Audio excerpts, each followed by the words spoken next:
So yeah, there is quite a lot of overlap of what Ruth and the other speakers already said. As Kitty mentioned already, I'm also involved in the pollution research group. My work is slightly different because Ruth has been involved into designing a new toilet facility and trying to improve the sanitation conditions in the future. But we'll go to this after. But my work is mainly related to the existing toilet facilities within the Durban metro area. This data I extracted from GIS files, which are available from Itaquini, but as I hope they're correct. Excuse me if they're not exactly correct, but still we have about 26,000 VAPs available within the Durban metro area, which we need to deal with, and therefore are helpful at the moment. Also, we have about 56,000 UV toilet facilities available. What the project is about? First, let me pass through the acknowledgements. We have a great team of researchers. Some of them are in this room. I would really like to thank Melinda Gates Foundation for funding our project, also the Pollution Research Group. But most of all, the great team, Ruth, who started the proposal and then started with the project. Also, Itaquini for providing us the access to all the facilities. The Velkushanova building, which is our big tanking contractor, which they do a great job for us by selecting the samples. Of course, Lungi is great. She's our MSc student involved. Patrick and Chitra, who also are research students. Patrick is going to extend his research into a potential PhD. So, what is the project about? Melinda Gates Foundation funded the Pollution Research Group to do research on a variety of properties, which are mechanical properties. That's why the project is called Mechanical Properties of Faecal Sludge. But in reality, we cover a lot more other properties, like chemical properties. We did some investigation about the ascaris content, some heavy metals. Also, we did some material characterization, what we spoke about earlier. I'll come back to it after. And the main point is just to provide data to be able to redesign the pit tanking facilities, try to optimize the pit tanking devices, and try to think on a clever way how to utilize and how to process the sludge after that, not just dispose it. And also to think on a better way how we can redesign the toilets, what mentioned about. The project is up to 16 months and it started a couple of months ago. The two main projects is to generate first-hand data because after a certain research by work established by Kitty and then by Professor Chris Buckley, it's been discovered that there is not much first-hand data available covering all the aspects of the Faecal Sludge Management, and then try to correlate all the properties we investigate with the number of users and the type of facilities. It is expected that the sludge will vary differently between the different toilet facilities, in UD toilets, in VIPs, in unimproved pit latrines. But then, again, that's mainly estimation, so that's what we are trying to do, trying to correlate the different facilities with number of users. There is a pit tanking program, which is the first stage of the project, which covers emptying of wet and dry VIPs, UD toilets, unimproved pit latrines, community pollution blocks, which were already mentioned, and then some school toilet blocks. Cities which are with high use and 5 of them with low use, and yeah, the limit between them is under 5 users or over 5 users. And yeah, I included some photos to show how in reality the process works.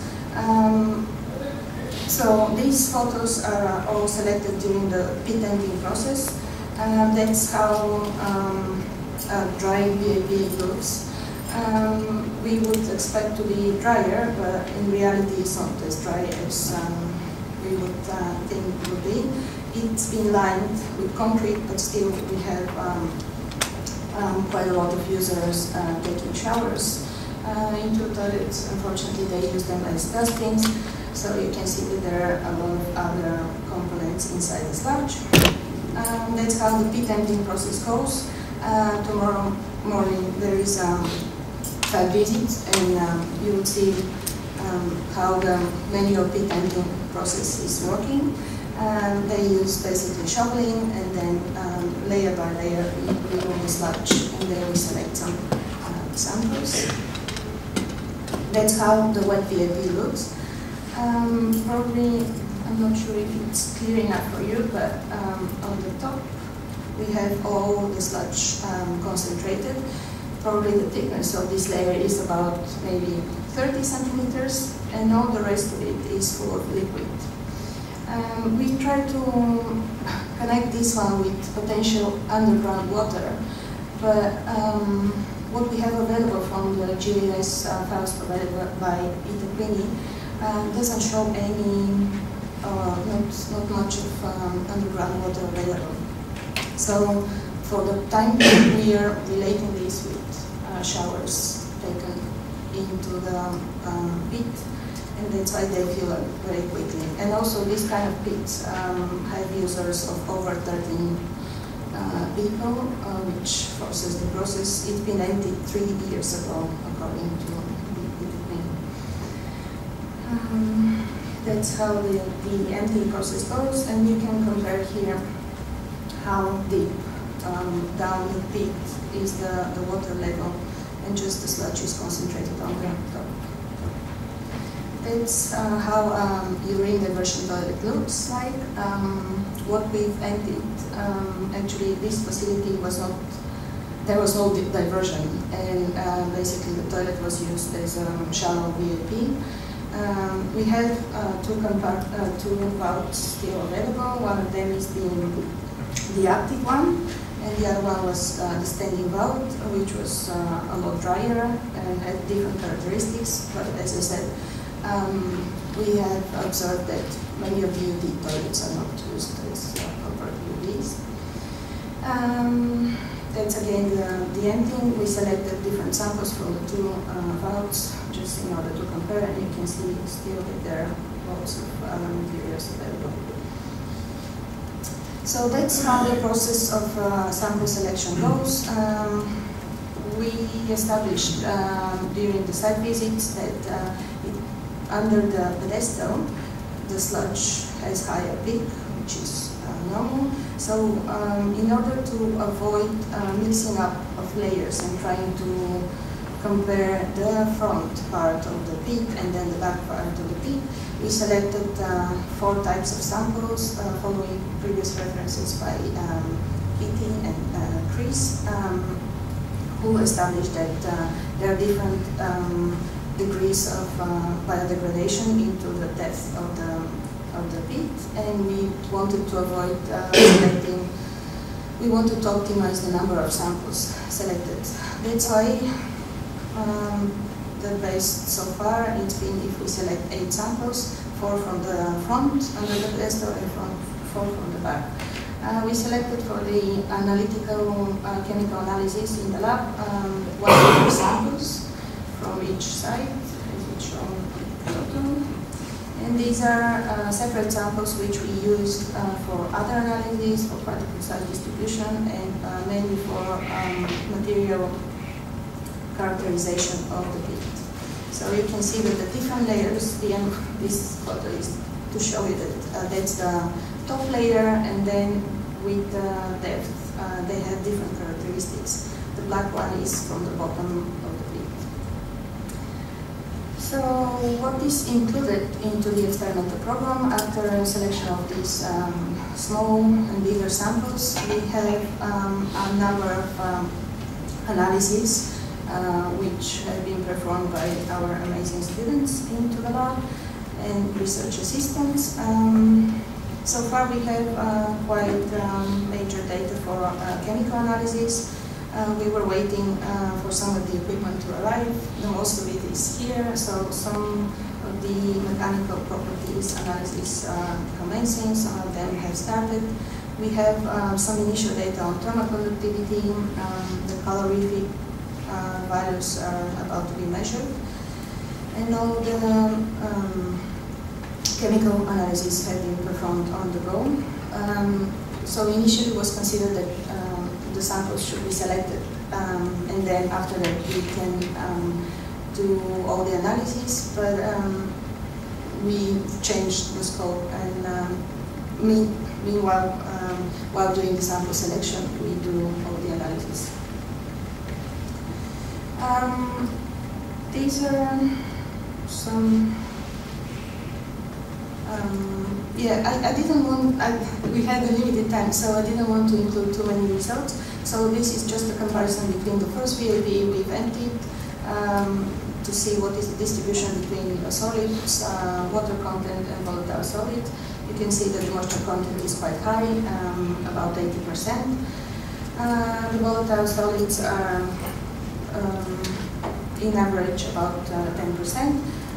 The number of the samples here correspond to the diagram I showed you earlier, which we follow to select the samples from. So 1 and 5 are the top layer, and respectively 4 and 8 are the bottom layer. Okay, sorry. Okay, I'll skip that. Yeah, that's a comparison between the UD. That's not so important because we have, as I said, a lot more data to share. So if anyone would like to ask, please do contact us after. So I'm going to skip this, and just to show you the material characterization into the sludge. As was mentioned earlier, we have observed quite a lot of other materials which are not typical for a pit. It's not only fecal sludge but other materials. So we did some characterization of some of the samples selected. This is at the LADEPA site. If tomorrow you are signed up for the tours, you would see where the site is. So yeah, we had some initial preparation and then some manual sorting into different groups of materials. We have distinguished different groups. Yeah, the hair is quite common. Also, we had quite a lot of paper, plastics, then feminine products, textiles. We sold quite a lot of panties and other products.